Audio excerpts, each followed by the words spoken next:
Hello students, कैसे हैं आप? जैसा कि आपको पता है कि we are going with solution chapter and this is lecture number 8. So in last lecture we discussed about the colligative property, which was depression in freezing point, and I discussed three questions, three numericals of this property, and lots of about what is freezing point and how depression in freezing point occurs.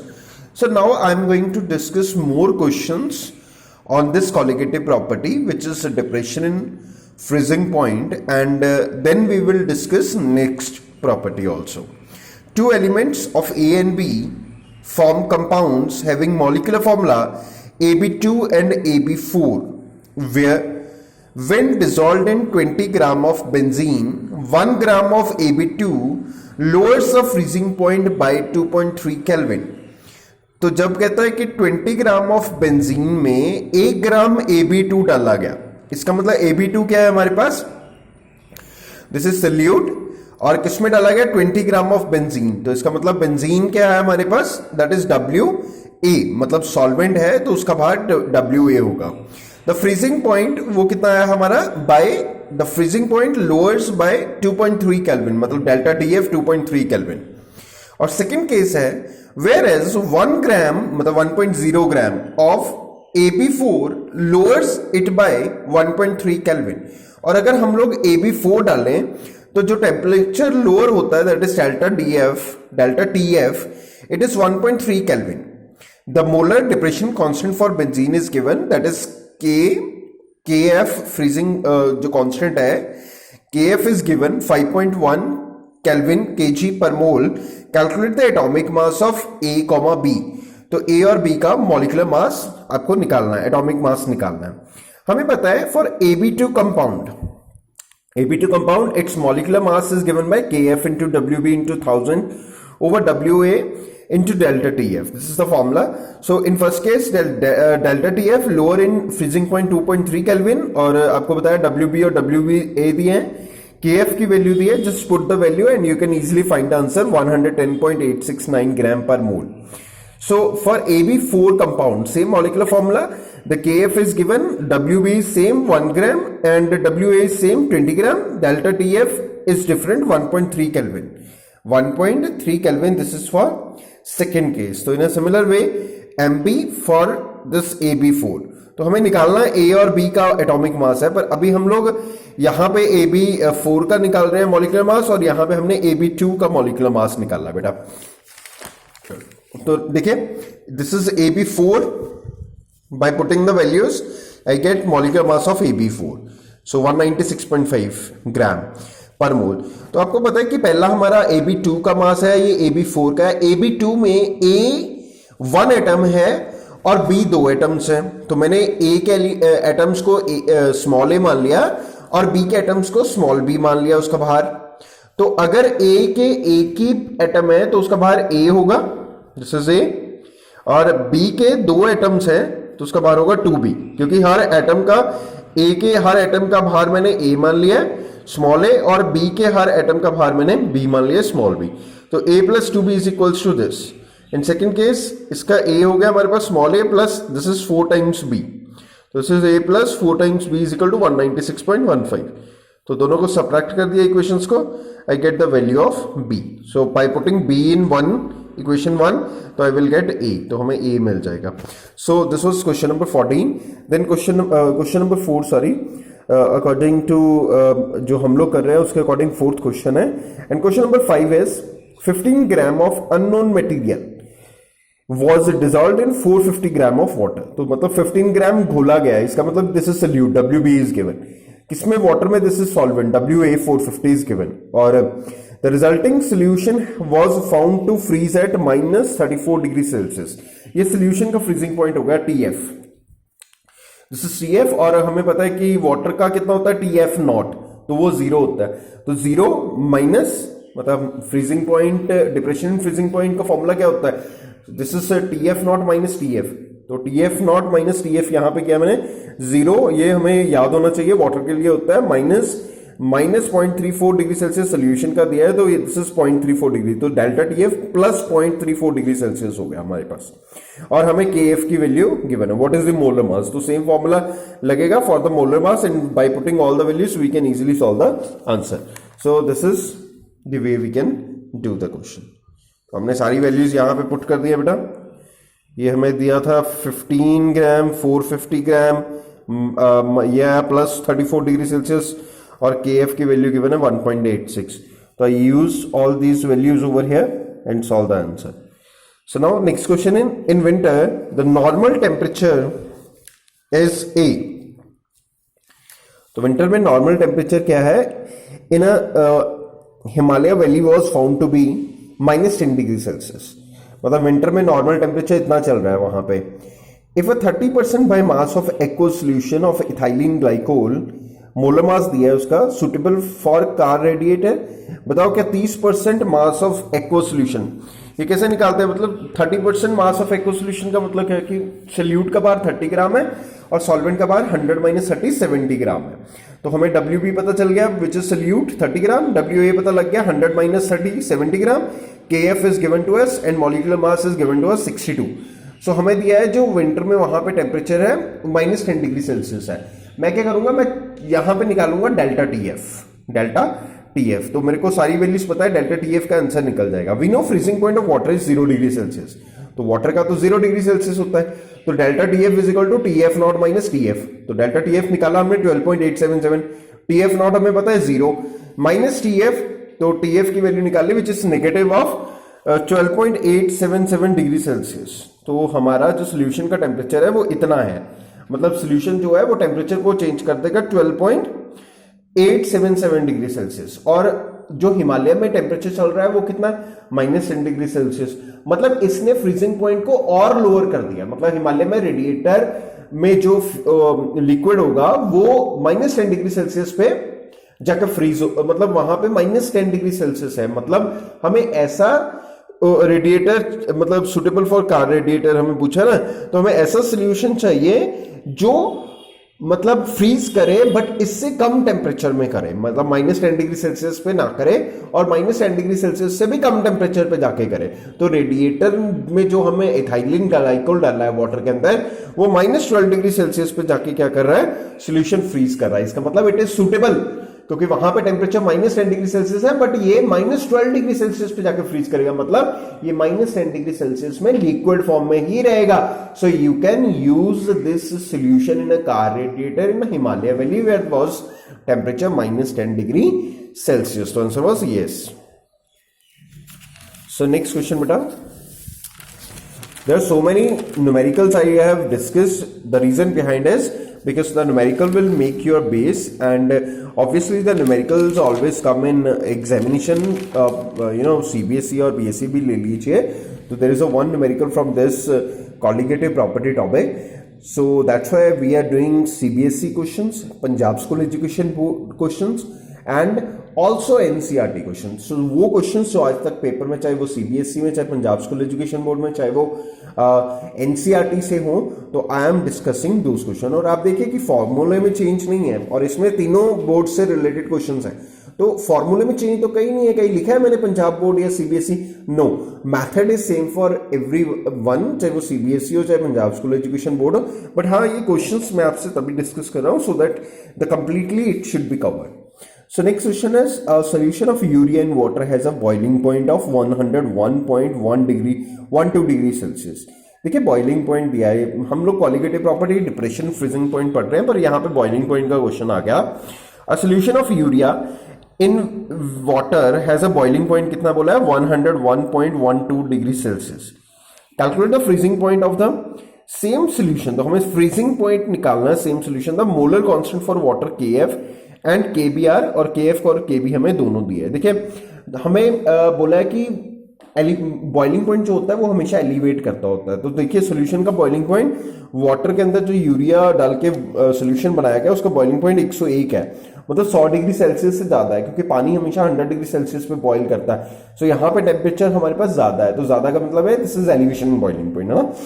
तो delta T भी निकाल लेंगे हम लोग 101.128 से minus कर देंगे हम लोग 100 डिग्री सेल्सियस को। ये क्या है बेटा 1.128 degree Celsius, this is formula for M B. तो यहाँ पे बॉइलिंग पॉइंट के लिए हम लोग फॉर्मूला सारा यूज करेंगे because this is question for boiling point. So ये मुझे दिया है, ये डब्ल्यू नहीं बी नहीं दिया, 1001.128 मैंने सॉल्व कर लिया था, डब्ल्यू मुझे नहीं दिया। तो increase in freezing point now, तो freezing point increase of freezing in case of freezing point sorry delta T F is equal to T F not minus T F. So what is T F not, this is 0 minus T F is minus T F. So 0 minus TF is this is minus TF.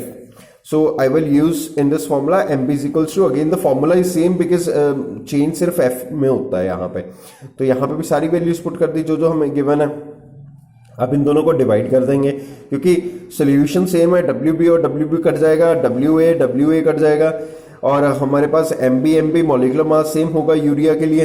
तो इसका मतलब क्या है, क्या बचा सिर्फ question में सिर्फ हमारे पास बचेगा माइनस TF। तो ये this is minus TF and I solve the calculation over here. तो माइनस TF ऊपर चला जाएगा, ये दोनों आपस में मल्टीप्लाई हो जाएंगे। सो माइनस TF निकालना है, ये दोनों डिनोमिनेटर वाली टर्म को 1 से मल्टीप्लाई कर दो और ये डिवाइड कर दो और माइनस उधर भेज दो, तो you will get the answer. This is TF minus 4.65 degree Celsius, मतलब उसका फ्रीजिंग पॉइंट सोल्यूशन का इतना हो जाएगा। ठीक है, this is an negative. So this is all about the colligative property, depression and freezing point.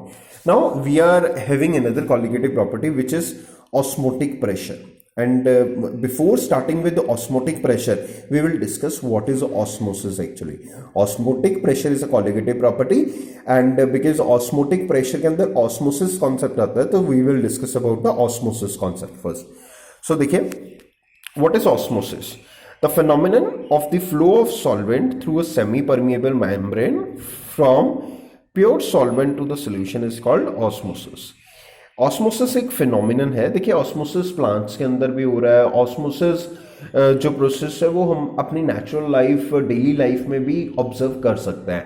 आप एग को वाटर के अंदर डाल दीजिए तो एग स्टार्ट बॉइलिंग, मतलब नॉर्मल वाटर की बात करते हैं, बॉयल की बात बाद में करेंगे। पहले हमने नॉर्मल वाटर के अंदर डाला तो इट विल सॉइल, वो थोड़ा सा फूल जाएगा क्योंकि क्या होता है कि बाहर है प्योर वाटर, बाहर क्या है हमारे पास प्योर वाटर, डिस्टिल्ड वाटर के अंदर डाला मैंने उसको एग को, तो एग के बाहर डिस्टिल्ड वाटर है और एग की जो शेल होती है अगर मैं उसको उतार दूं तो it will act as a, जो एग की बाहर वाली शेल है उसको हाइड्रोक्लोरिक एसिड में डाल के आप बाहर निकाल सकते हो और फिर उसको वाटर में जब आप डुबोगे, सो बाहर वाटर है, अंदर जो है वो पानी की कमी है एग के अंदर, तो बाहर वाला water pure solvent will start moving through the semi permeable membrane. जो शेल उतारने के बाद एग की मेम्ब्रेन आएगी, लेयर आएगी, that will act as a semi permeable membrane.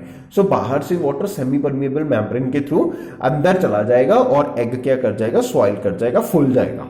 So this is basically osmosis. Osmosis is the flow of the solvent, यहां पे पढ़ रहा हूं, through a semi permeable membrane. Semi permeable membrane एक parchment, मतलब एक पोरस जिसके अंदर छोटे छोटे से छेद होते हैं ताकि उसमें से सॉल्वेंट मॉलिक्यूल्स तो मूव कर सके। सॉल्वेंट मॉलिक्यूल प्योर सॉल्वेंट से, ये देखिए एक तरफ सिर्फ वाटर है, एक तरफ आपके पास सोल्यूशन है वाटर प्लस कोई और चीज का, तो प्योर सॉल्वेंट कहां है, प्योर सॉल्वेंट वाटर है जो सिर्फ वाटर है। दूसरी तरफ सोल्यूशन के अंदर सोल्यूट भी है, वो प्योर नहीं है, उसमें तुम्हारे पास हो सकता है सोल्यूट ज्यादा मात्रा में हो और वाटर कम मात्रा में हो, तो वाटर विल ऑलवेज मूव और solvent will always move from higher concentration to lower concentration through a semi-permeable membrane from pure solvent to the solution is called osmosis. Let us consider the aqueous solution of sugar. तो sugar का solution ले लिया, place in a inverted thistle funnel, तो उसको ये thistle funnel के अंदर डाल दिया, इसमें शुगर सोल्यूशन है बेटा, इसमें ये नीचे सेमी परमिएबल मेम्ब्रेन है, वही पोरस, मतलब जिसमें से सॉल्वेंट मॉलिक्यूल तो पास कर सकते हैं बट सोल्यूट नहीं कर सकते। और ये किसकी बनी हुई है, ये एनिमल ब्लैडर की हो सकती है, पर्चमेंट पेपर हो सकता है, attach to its bottom. The thistle funnel is lowered in a beaker. अब आप देखो इसको किसमें डाला गया है, बीकर में डाला गया। बीकर में क्या है बेटा, सो कंटेनिंग, यहां पे लिखा है मैंने, बीकर कंटेनिंग वाटर है इसके अंदर। The membrane is such that it allows only the molecules of the solvent and not of the solute to pass through. बस आपने मेन चीज यही रखना है, सेमी परमिएबल मेम्ब्रेन क्या करती है, सॉल्वेंट को तो अलाउ कर देती है पास करना बट सोल्यूट को अलाउ नहीं करती। तो सेमी परमिएबल मेम्ब्रेन से पास करेगा solvent, not of the solute to pass through it. Therefore water passes into the Thistell funnel. तो water बाहर water है, अंदर sugar solution है, बाहर pure solvent है. So इस SPM semi permeable membrane के through water क्या है अंदर जाना शुरू कर देगा. So धीरे धीरे Thistell funnel पे there will be a rise in water rise करेगा. Therefore water passes through the Thistell funnel and level of the solution in the Thistell funnel rises gradually. This is called osmosis. So this is the osmosis process. So नीचे diagram पे भी लिखा है process of osmosis and measurement of osmotic pressure in a Thistell funnel. So this is all about osmosis. So now difference between osmosis and diffusion. Osmosis और diffusion में फर्क क्या होता है? प्लांट्स के अंदर भी होती है बेटा, वहां पे डिफ्यूजन भी होती है और ऑस्मोसिस भी. The process of osmosis takes place through semi permeable membrane. Diffusion में no semi permeable membrane is needed for the diffusion process. Second, the osmosis involves the movement of solvent molecules only. तो osmosis में क्या होता है? There is a movement of solvent, सिर्फ solvent molecules move करते हैं. Diffusion में both solute and the solvent molecules can move, दोनों क्या कर सकते हैं? मूव कर सकते हैं. Third point, osmosis is limited to solutions only. तो ऑस्मोसिस सिर्फ सॉल्यूशंस के अंदर होती है. Diffusion is common in gases as well as in liquid. So दोनों में हो सकती है. चौथा, osmosis can not be stopped और reversed. Osmosis can be stopped or reversed by applying additional pressure. Reverse osmosis भी होती है जो RO यूज करते हैं हम अपने घरों में. So can be stopped or reversed by applying additional pressure on the higher concentration side. तो जिस तरफ मतलब higher concentration side है तो वहां पे आप क्या करिए, वहां पे आप प्रेशर अप्लाई कर दीजिए ताकि सॉल्वेंट जो है वो सेमी परमिएबल मेम्ब्रेन के थ्रू सोल्यूशन की तरफ ना आ सके. तो diffusion it can not be stopped और रिवर्स, इसको हम नहीं कर सकते. What are the common examples of osmosis? तो raw mangoes shrivel when pickled in brine solution. तो रॉ मैंगोज क्या कर जाते हैं? श्रिवल कर जाते हैं जब हम पिकल्ड इन, जब हम उनको नमक वाले पानी में डाल देते हैं, जब अचार बनाते हैं. तो wilted flowers revive when place in fresh water. आप फ्रेश वाटर में रख दो वो फूल जाएंगे. तो blood cells collapse when suspended in saline water. तो अगर ब्लड सेल्स को आप नमक वाले पानी में रख दोगे तो वो क्या कर जाएंगे? कोलैप्स, फट जाएंगे ब्लड सेल्स जो है. Artificially prepared SPM semi permeable membrane. This is cupric ferrocyanide Cu2 cupric ferro Fe cyanide CN6. This is a complex compound. तभी मैंने ये स्क्वायर पैकेट जिसमें आती है ना बेटा, ये कॉम्प्लेक्स कंपाउंड हो जाता है. ठीक है, ये इसका लिगेंड होता है, ये भी करवाऊंगा इसके बाद next chapter. This is a ligand, this is a central metal atom और ये हमारे पास कैटायन है कॉपर 2 पॉजिटिव. ठीक है, सो this is all about the semi permeable membrane. So in next we will discuss about the demonstration of osmosis.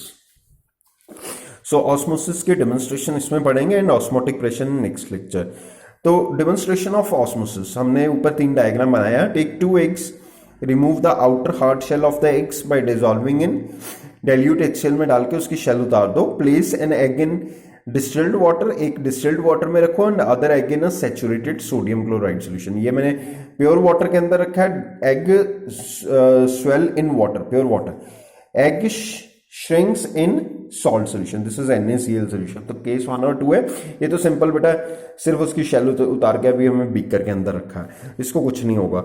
So after a few minutes it will be observe that the egg place in water swells whereas the other place in salt solution shrink. तो ये क्या कर जाएगा? हमारे पास swell कर जाएगा, ये shrink कर जाएगा. In the first case the concentration of the water is higher outside the egg, क्योंकि प्योर वाटर में पानी बाहर ज्यादा है. So therefore pure water enter into the egg due to the osmosis and the egg swells in this. So other hand the water comes out of the egg due to the osmosis because higher concentration of water solvent inside the egg than in a NaCl. तो NaCl में पानी, नमक भी घुला हुआ है तो बाहर solvent की कंसंट्रेशन कम है, बट एग के अंदर सॉल्वेंट ज्यादा होगा, पानी ज्यादा होगा. सो पानी अंदर से बाहर आ जाएगा बिकॉज बाहर there is a low concentration of water. So here the processes, मतलब जो एग होगा वो श्रिंक कर जाएगा क्योंकि वाटर अंदर ज्यादा है, सॉल्वेंट अंदर ज्यादा है एग के, और बाहर नमक घोलने के कारण वहां पे सॉल्वेंट की कंसंट्रेशन कम हो गई तो अंदर से पानी बाहर आएगा, वो इट विल shrink out. तो ये shrink हो जाएगा. This is all about the osmosis. In next lecture we will discuss about the osmotic pressure and numericals of osmotic pressure. Thank you so much beta.